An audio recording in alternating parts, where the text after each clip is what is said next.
We now move to our final panel session of the day, and one of the other consistent themes that has emerged through the discussions so far today has been around the role of technology and the fragmented environment that we're in, and what that means in terms of both the challenges and opportunities that technology is creating.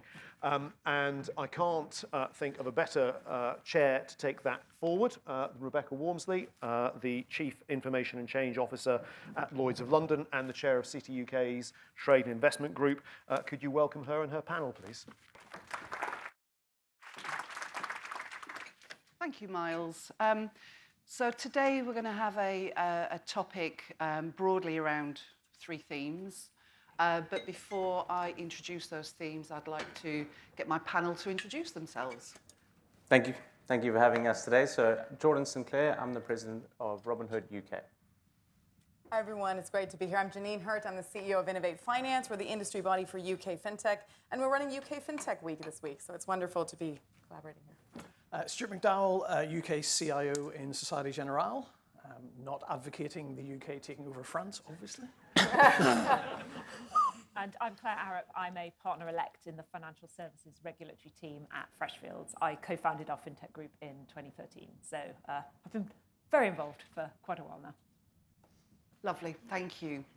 So the themes that we're going to be covering today are around how we can keep up with the sort of the fast-paced and extraordinary developments that are happening currently in technology. I think particularly AI is quite a strong topic for us today, which we'll get into and cover. And think about how we can leverage those technologies more, both for industry and for consumers.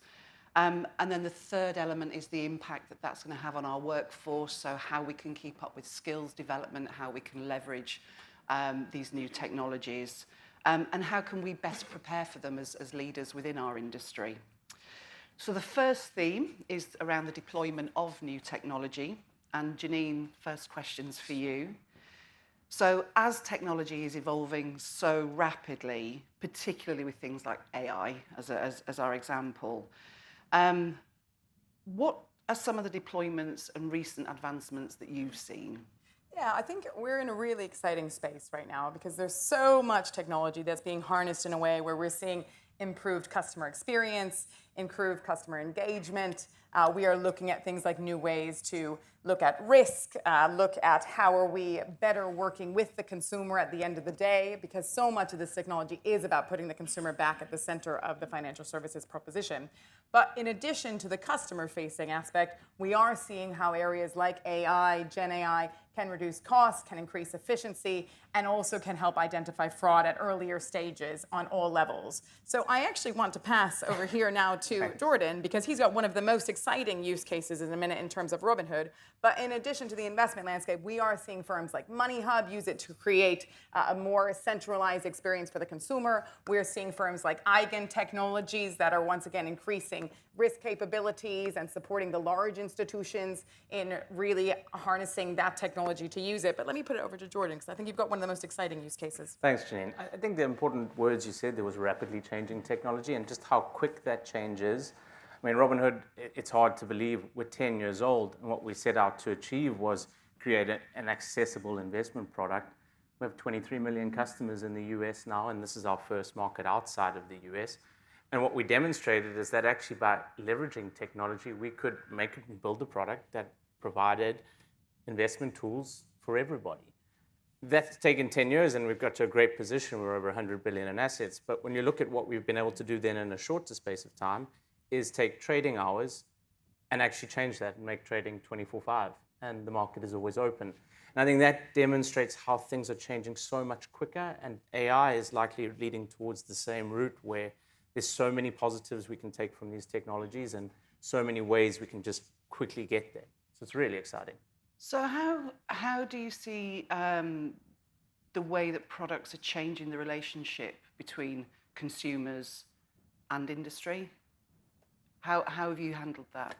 I think trust is a big part with a consumer-facing product. I think customers, for us in particular, they care where their life savings are, how you're regulated, how large your business is, are you going to be around as long as they're around? I think personalized experiences is something that AI over time can help actually enhance even further. And for us, customer support, actually talking to a customer is still very valuable, that when a customer has an issue or needs some help, they actually want to speak to someone. But how else on other engagement points can you leverage things like AI to actually make that journey even more personalized?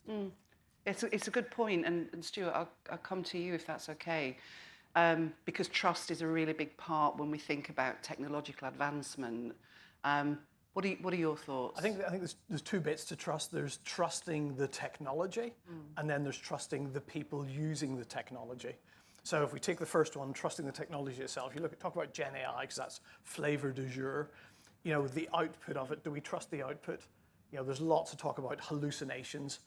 The famous one last year was the lawyers, lots of lawyers in the room using it, and it basically invented some citations, which the lawyers didn't spot, but the judge did, which obviously wasn't much fun for the lawyers off the back of that.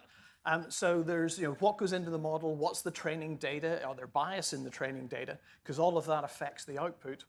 And then the people using it, there's one in the press today, Indian elections, coming up over the next sort of 6 weeks or so, they're doing the ability to clone and give a personalized message, via WhatsApp.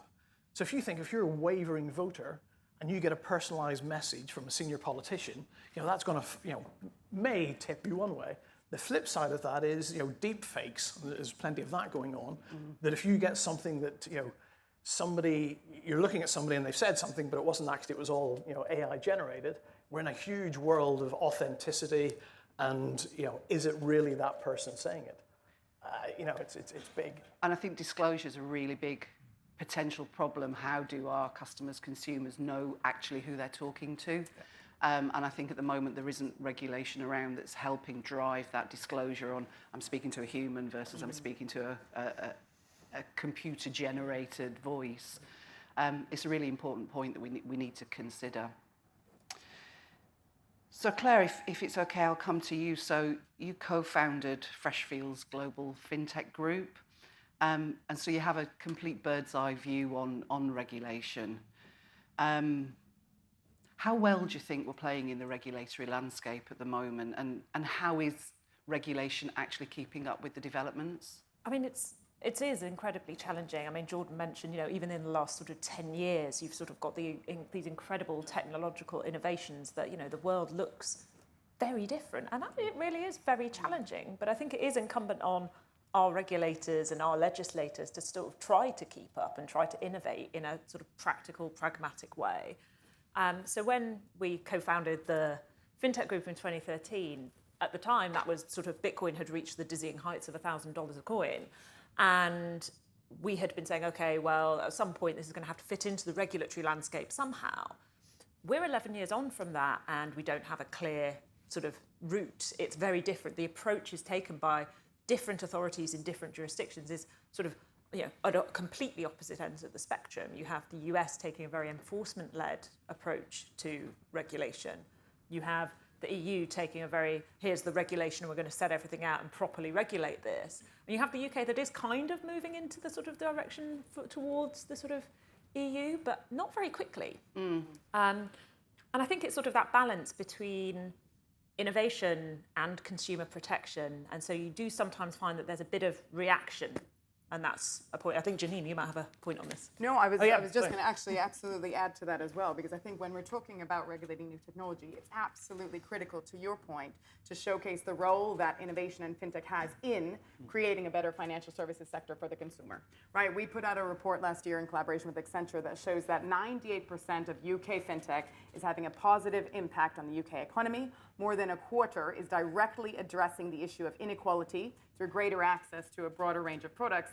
And more than 1/3 of UK fintechs are supporting institutions that foster greater social justice and peace. So it is absolutely critical that we collaborate as industry with the regulators and with government to ensure that we have a regulatory framework in place that protects the consumer, but also allows this innovation, which is creating choice and opportunity for the consumer, to really thrive. And it's critical for the UK's leadership, because historically we have had that proactive regulator, but to your point, I think there are significant concerns across industry that it is not moving in the direction fast enough, more efficient as it could be. I think one of the challenges I've observed is a common language for some of the newer technologies, particularly around generative AI. And I think it would be helpful to have that common language and a common framework to be able to operate within. Because I think everyone has a slightly nuanced opinion and view on actually what it is. Okay, so if we move on to the next theme, and Stuart, I'm going to come to you if that's okay. So, what do you think is needed to sort of manage the benefits and the risks of all the new technology that we're discussing? I think you need a framework. You need a governance framework. I think there's probably 4 things in it. Start off with the use case. Are you going to go big and bold with something that adds lots of value and either saves lots of money or produce lots of P&L, or go something small? Whichever way you go, you got to understand the cost. The Gen AI world is not cheap. Either if you're doing it on premises or you're using one of the big cloud providers. So get your head around the use cases. Awareness and upskilling. Everybody in the room. It's kind of one of the new technologies out that probably everybody gets to play with. So everybody's got an opinion on it, whether you're the CEO or whether you're filling the drinks machine. Everybody's got a view because everybody's played with it. It's not often you get a technology coming out that's that accessible and that easy. So upskill the organization, think about the use cases and how you're going to get people into it. Managing risk is the big one. That covers a plethora. So the data that goes in and the data comes out is key. The legal side of stuff, GDPR, cyber, the crossover between cyber and generative AI, can go in lots of different directions, but very scary. So you need a framework around that. And the actual model itself, the generative LLM, as it's called, what's the model and how's that managed? And I guess the final one is kind of the technology foundations. Are you going to do it in-house? Are you going to have a relationship with a large vendor? If you have a vendor, if you're giving them your data, where's that data going? Is it being used to train up other models, or is it actually private to you but in the cloud? So I think those 4 things together will help balance the benefits and the risks of it. And I think as well, firms need to be thinking about embedding the right culture in organisations to be able to think about moving at pace. And I know we'll come on to talk a little bit about the impact on skills, but embedding the right culture is so important. Janine, you are actively involved in the UK and in the US. What are you seeing in terms of the different approaches and sort of how that might impact our markets? Sure. First, let me give an outline essentially of where we stand on the fintech market here in the UK compared to the US. So last year, the UK saw more than $5.1 billion of investment coming into our ecosystem. And that's despite a pretty challenging year, I think we can all agree, an economic challenging year in 2023. We are second in the world only to the United States in terms of investment into fintech, and we are ahead of almost all of Europe combined. So we are a global leader without a doubt, and I would argue that here in the UK, we are actually the best place to build and grow and scale a fintech business. The one area which I would discuss in terms of potentially something that we can learn maybe from the US market is around the risk appetite.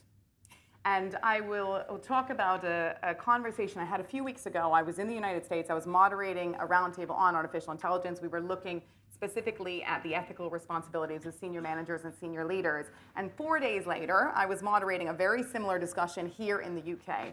And in the US, the underlying feedback was that artificial intelligence, it's not something actually very new, obviously Gen AI, yes, but ultimately it is a technology. We shouldn't be viewing this necessarily in an exceptionalist manner, because it should be just seen as how do we approach this as another technology that we have dealt with in the past, different types of technologies.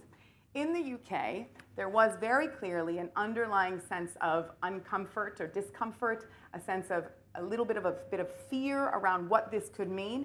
And I'm not saying either way or either approach is correct, but I would notice and signify that those are 2 different approaches. So when we look here at artificial intelligence in the UK, it's absolutely critical that we approach this with an open mind, but also that we rely on our incredible strength of our legal systems, of our regulatory system, and approach it in a responsible way. And I think bringing those two together means the UK can actually be at the forefront of AI regulation, of harnessing AI in a way that we won't see around the world. So I think we really need to build on that leadership and those strengths that we have here. Maybe a little bit more risk management, more risk mindset, excuse me, but not as far as the US, because I think we also need to value the legal framework that we've got here too.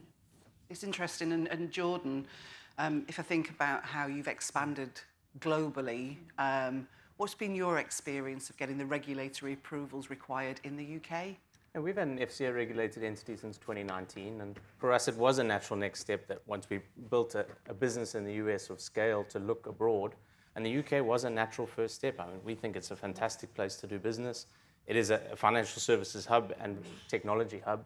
We have some amazing success stories of businesses that continue to make headlines for all the right reasons, and they are British businesses that have been built here. We met some of them this week. Yeah.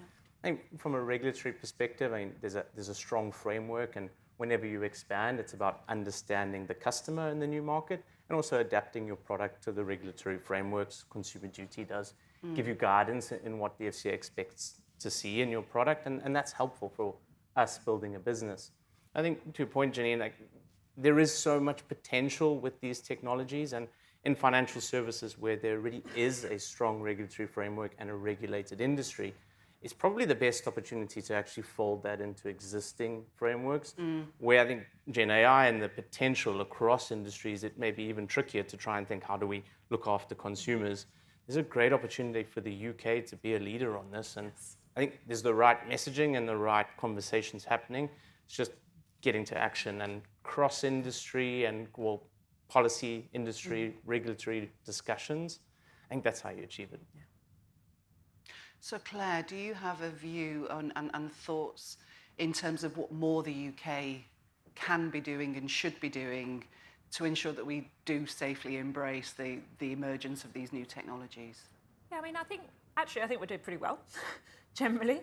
I think we have regulators who are pretty pragmatic, they're pretty transparent, they're willing to engage, and I think that is helped by effectively being mandated to under the law, because the FCA has a competition objective, and that's been in place since the beginning when the FCA was formed in sort of 2014. Obviously, we have now the secondary UK competitiveness objective, which will only help to support that. And you do see the UK sort of taking those views with sandboxes, with synthetic data sets, with engagement with the industry, with innovation pathways. So I think we sort of do pretty well for ourselves. I mean, that doesn't mean there's not anything that we can't learn. I think there's sort of things you can learn from positives from other regulators and also from what other authorities don't do. So an example of something that I was speaking about with a Jersey lawyer yesterday was the Jersey lawyer has looked at its virtual assets service provider regime, and they have been discussing with the Jersey authorities. This is pretty broad. We've had to try and bring someone through, and as a result, they're working with the JFSC to sort of develop guidance that will be clearer for the industry and apply a sort of fair framework. And I think that's something that's quite helpful. I think we have seen some of that. More of that engagement with industry to get clear guidance would certainly be welcome. And then in terms of things that are perhaps less positive from other jurisdictions that we can learn is, it's not just about sort of making the regime attractive for the actual businesses to set up, but we need to think about, well, what about investors coming in and thinking about that? Now, if you're buying a financial services regulatory business, you may need to get approval before you do so. Now, having set timelines within which you know that the FCA is going to engage with you, that's really helpful. In other jurisdictions, there's no statutory timeline within which the regulators are required to engage, or there's a statutory timeline, but it's assumed rejected at the end of that period. That's really unhelpful.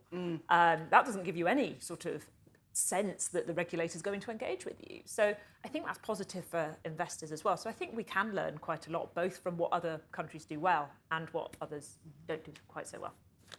No, that's quite a nice segue actually into sort of the third theme around how, as leaders, do we start to manage through the change and the impact that could have on our people. So we recently had the Global AI Summit. Again, it's a what could we do more kind of question. But how do we start to show the kind of leadership that's needed to navigate through this space? Yeah, for me, especially thinking about AI and the sort of developments that are taking place there are two things that the UK can do. The first for me is it's all about communication. It's about being in the room, talking to leaders in other jurisdictions, talking to regulators, talking to industry, really engaging. At the moment, there's no global consensus on AI regulation generally, let alone in financial services. So there is really an opportunity, I think, for the UK to lead there.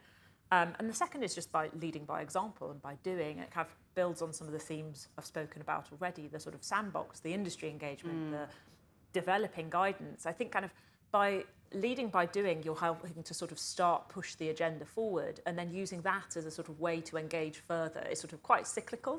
It's sort of not one and not the other. They kind of need both really to sort of ensure that engagement and ensure that leadership in this really, really growing area. No, thank you. And Stuart, perhaps if I can turn to you now, and let's explore a little bit the perception and the growing concerns around how technological advancement is going to impact jobs for our kind of, within our market, and how are we going to work with that in financial services? Yeah, I think it's interesting because when ChatGPT was first kind of released, it was it's the end of different types of jobs and careers and all the rest of it. It's not. It's got some way to go.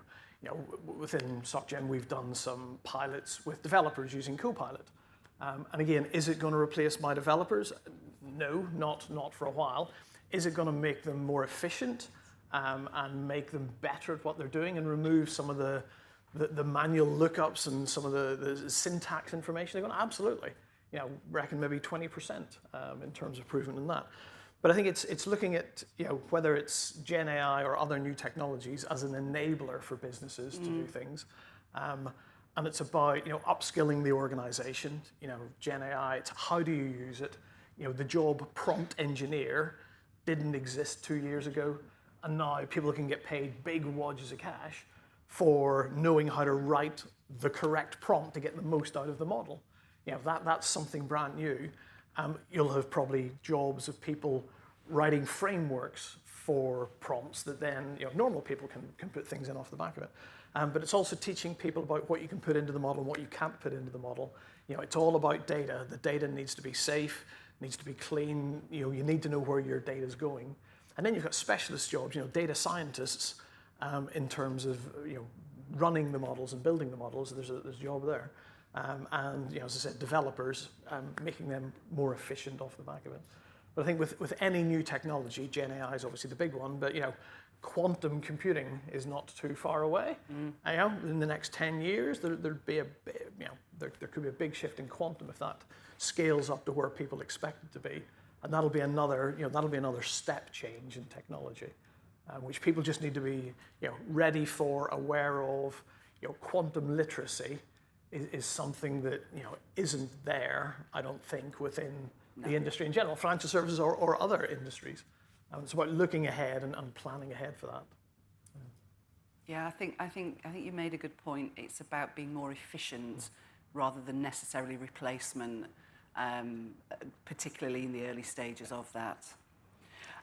So Jordan and Janine, I'm going to come to you both next, and if we can, let's have a think about what are the main opportunities in the UK, how we can be more innovative, like with firms like Robinhood, and how can we get firms to participate more in the UK? Yeah, I'll start. I should pick up from you to planning ahead. I think a great opportunity in the UK. We have some fantastic universities and such a great ecosystem that is doing great things every week. If we can start leveraging that opportunity to set up the UK for the future, where we could be the leader in these particular new technologies. We could be the place to come study. We could be the place that people want to come and grow. I think that's a huge opportunity. I know a lot of it's happening already. Maybe we don't talk about it enough. Maybe we don't get industry involved enough. But whenever I do talk to some people, they're like, oh, don't you know about this? There's so many things happening. So I think thinking 10 years ahead as the UK is a great way to do it, because 10 years goes quickly and things change. Having events like this, talking to industry, but I do think that cross kind of regulatory and industry collaboration across business sizes, the traditional kind of established businesses, but also those that are maybe more technology enabled and faster growing in relative, you can actually all sit in the same room and really achieve the same outcome. It's really interesting. Janine, do you have thoughts? Absolutely. I would echo everything that Jordan just said and probably add 2 additional pieces to that, which actually builds, Stuart, off to your point around the talent and skills. I think there is an enormous opportunity for us to harness this new and emerging technology and apply it into the areas around productivity.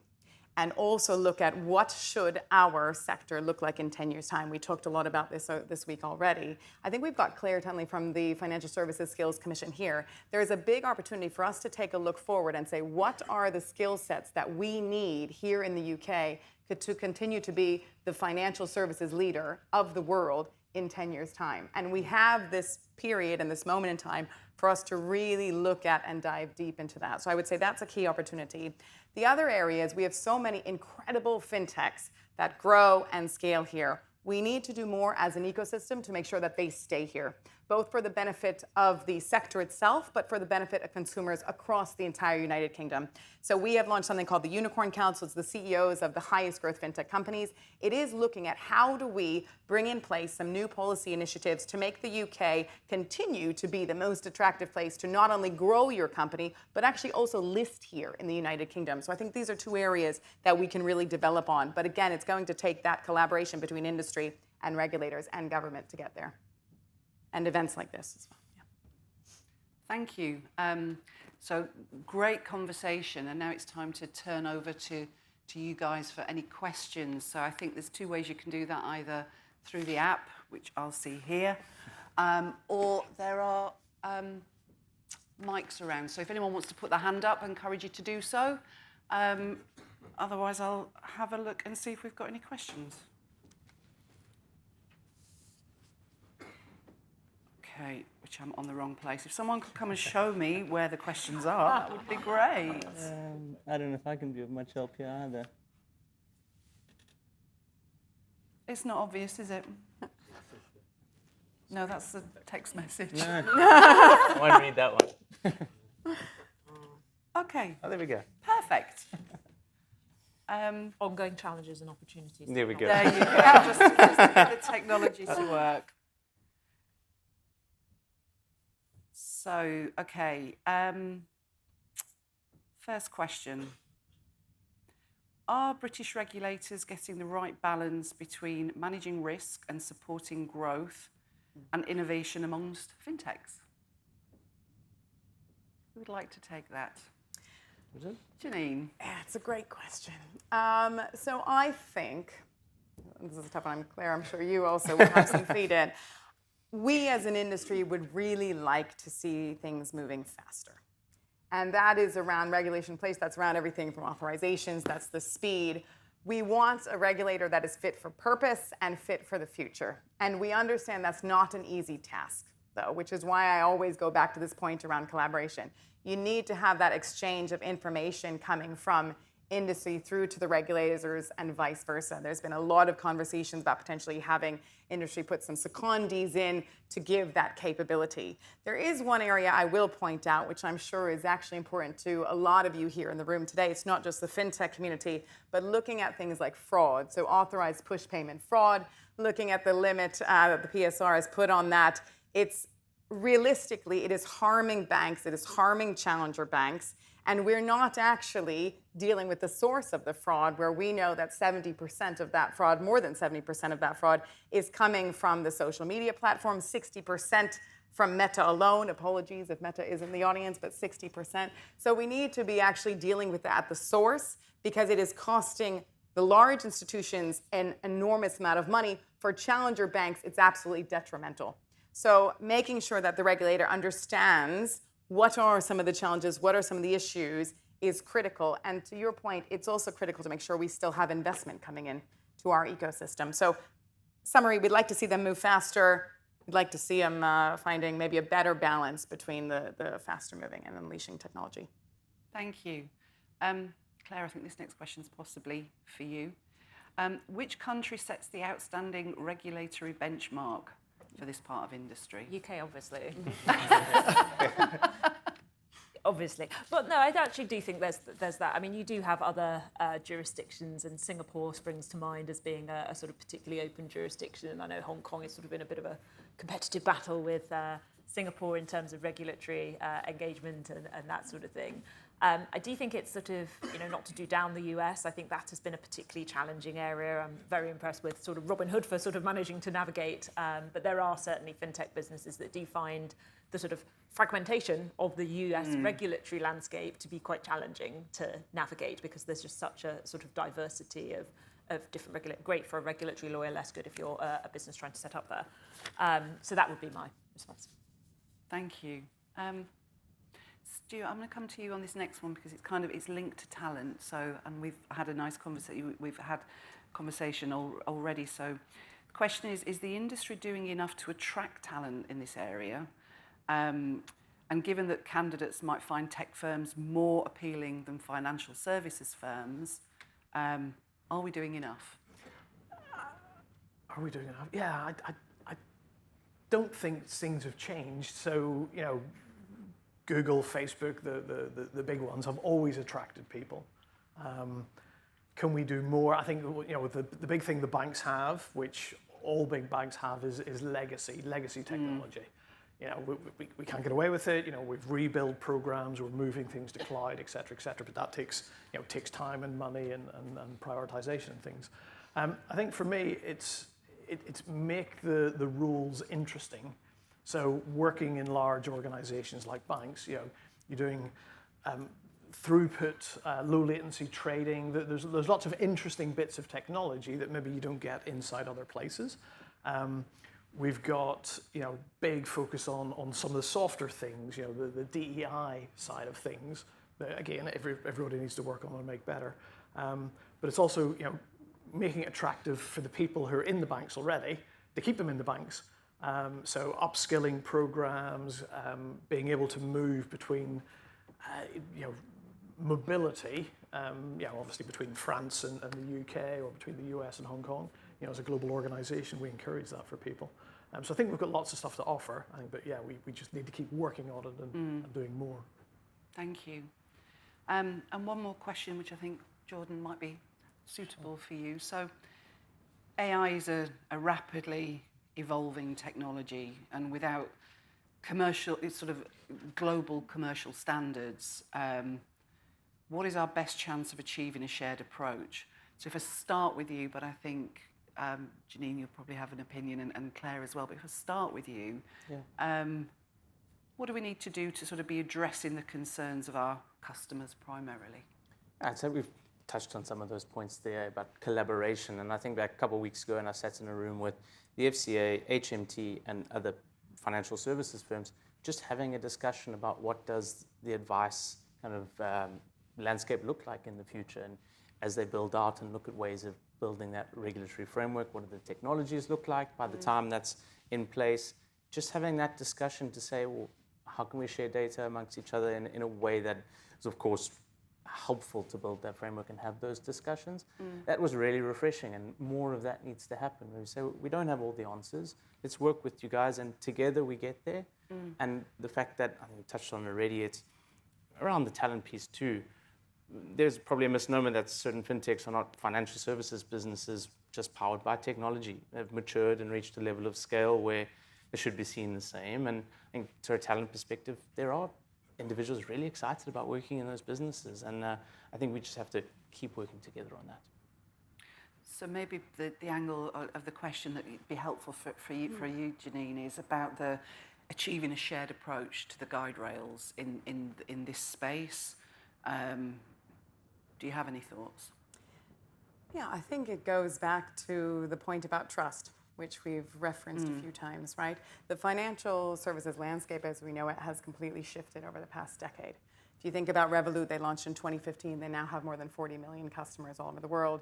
You think about Monzo Bank, they also launched 2015. They just surpassed their 9 million customer mark here in the UK. We are seeing an absolute overhaul of this sector as we know it.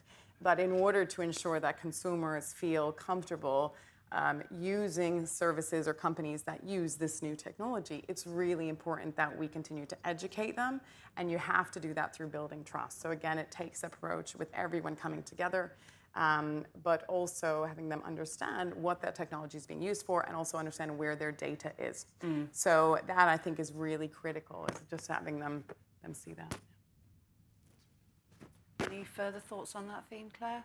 Yeah, I mean, I do think it is very hard. I think we sort of, authorities are learning from sort of past experiences in the crypto landscape and are engaging a bit earlier in the sort of journey, as it were, towards sort of more AI regulation. We've obviously seen that with the Global AI Summit, and we've seen various other different principles that are being pulled together sort of from a voluntary perspective. So I think we are in a sort of slightly different world anyway. But we're also seeing the sort of same key themes come up. You know, everyone's interested in making sure that, you know, there's transparency, that there's fairness, that it reduces bias to the extent possible, that it's safe, but also that there's innovation and it's sort of built in around those guardrails. So I kind of think there is sort of convergence. Now, how you apply it is very different. And I think also sort of going back to sort of a repeat theme that sort of we're all coming back to, which is this engagement with industry is super important, because there's no point putting something in that's not practical, that you can't actually execute in a way that sort of works. And sometimes you don't need changes to regulation. And, you know, there's been a discussion paper in the UK that came out that sort of after really quite a long time looking at it, which sort of hopefully meant that a lot of thought went into it. But you don't always need changes to regulation. You don't always need, you know, one of the big questions, do we need a senior management function just to cover AI, or do we actually think it's more important than that it spreads across more things? And, you know, I can kind of get that. So perhaps we don't always need change, but yeah, we'll see where things end up. Brilliant, thank you. That's the end of the questions that I've got on the app. Have we got anything from the audience? We don't, that's fine.